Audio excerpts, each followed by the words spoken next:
that. Don't make the black kids angry. If you say the sun is going to come up tomorrow, or if you push a rock down a hill and you say it eventually will hit the bottom of the hill, that's not really predicting the future. That's just observing a chain of events that has an inevitable conclusion.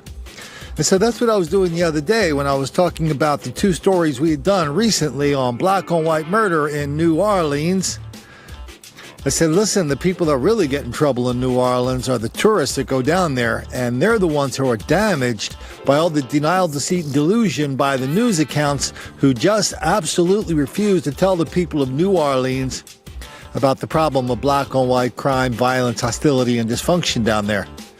Instead, what we hear from the mayor on down is that black people are victims of white racism, and that's the big problem in New Orleans.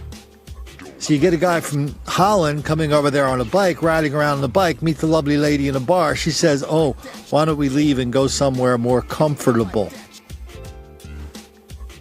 That's code word in New Orleans for, why don't I take you somewhere where I can kill you? Right now, a man fatally shot in New Orleans East, identified as a tourist from Denmark. And as Tiffany Wong reports, his attorney says he was killed Saturday morning. Paul Hansen was on a bike tour across America when he made a pit stop in New Orleans that turned deadly. According to a spokesperson for the family, his body was discovered in a New Orleans East neighborhood, blocks from the hotel where he was staying. What we know is just that he was found shot dead in the morning this Saturday. Police say they were called to the 4200 block of America Street Saturday morning, where they found a man shot in the head. According to the coroner's office, that man has been identified as 44-year-old Paul Hansen.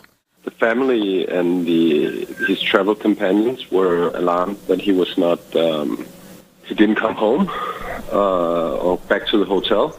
Maud's Promming says it took until today for investigators to identify Hansen.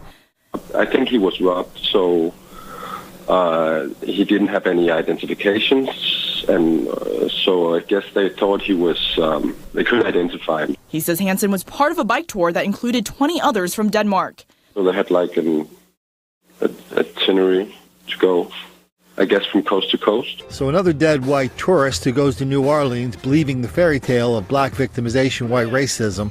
Please, sir, I want some more. What?